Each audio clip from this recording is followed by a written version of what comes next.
स्वर्ग और नरक की कल्पना अब केवल धर्म ग्रंथों तक सीमित नहीं रही, बल्कि वैज्ञानिक भी इसकी खोज कर रहे हैं। अब हार्वर्ड के एक पूर्व वैज्ञानिक को इस दिशा में बड़ी कामयाबी मिली है।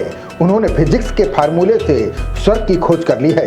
उन्होंने ये भी इंगित किया है कि ब्रह्मांड में इस जगह पर स्वर्ग मौजूद है। सदियों से स्वर्ग को लेकर लोगों के मन में अनगिनत सवाल उठते रहते हैं। ये अबूझ पहेली थी कि क्या ब्रह्मांड में स्वर्ग जैसा कोई लोक मौजूद है। क्या इंसान विज्ञान की मदद से उस जगह तक पहुंच सकता है जिसे सदियों से आस्था और कल्पना से जोड़ा गया था। धर्म ग्रंथों में स्वर्ग को एक ऐसी जगह के रूप में परिभाषित किया गया है जहां शांति, आनंद और अमरता मौजूद है। वैज्ञानिक तथ्यों के आधार पर अगर देखा जाए तो अब तक अंतरिक्ष में किसी स्वर्ग जैसे लोक के ठोस प्रमाण नहीं मिले हैं।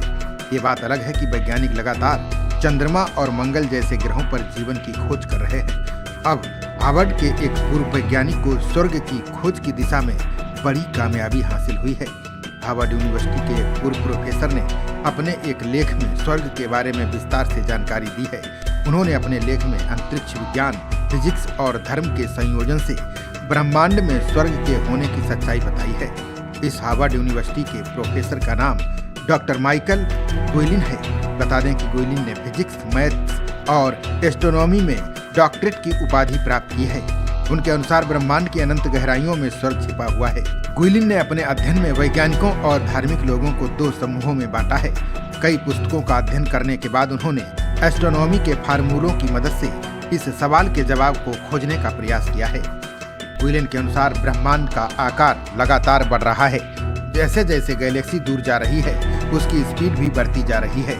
उनकी ये थ्योरी साल 1929 में एडविन हबल की खोजों पर आधारित है, जिन्होंने पहली बार बताया था कि ब्रह्मांड लगातार फैल रहा है। इसके अलावा उनका ये भी मानना है कि ब्रह्मांड में एक ऐसी सीमा है जहां तक इंसान या कोई रॉकेट नहीं पहुंच सकता है। इस सीमा को वैज्ञानिक भाषा में कॉस्मिक होराइजन कहा जाता है। उन्होंने अल्बर्ट आइंस्टीन के एक सिद्धांत के जरिए कहा कि यहाँ तक सिर्फ प्रकाश ही पहुँच सकता है। धार्मिक ग्रंथों में भी स्वर्ग को ऊपर बताया गया है, यानी सबसे ऊंची जगह को भगवान का निवास माना जाता है। गुइलिन का कहना है कि कॉस्मिक होराइजन वही ऊपर वाली जगह है। विज्ञान भी मानता है कि जो ब्रह्मांड में हमें जो कुछ दिखाई देता है उसके बाहर भी बहुत कुछ मौजूद है। वहां तक देख पाना फिलहाल असंभव है। गुइलिन के अनुसार स्वर्ग इसी अनोखे ब्रह्मांड का हिस्सा हो सकता है। यहाँ सबसे गौर करने वाली बात यह है कि यह लेख विभिन्न मीडिया रिपोर्ट्स, शोध और विशेषज्ञों की राय पर आधारित है। इसमें दी गई जानकारी का उद्देश्य केवल पाठकों को सामान्य जानकारी देना है। जनप्रवाद स्वर्ग की पुष्टि नहीं करता है। खबरों का सिलसिला जारी रहेगा। देखते रहिए जनप्रवाद। नमस्कार।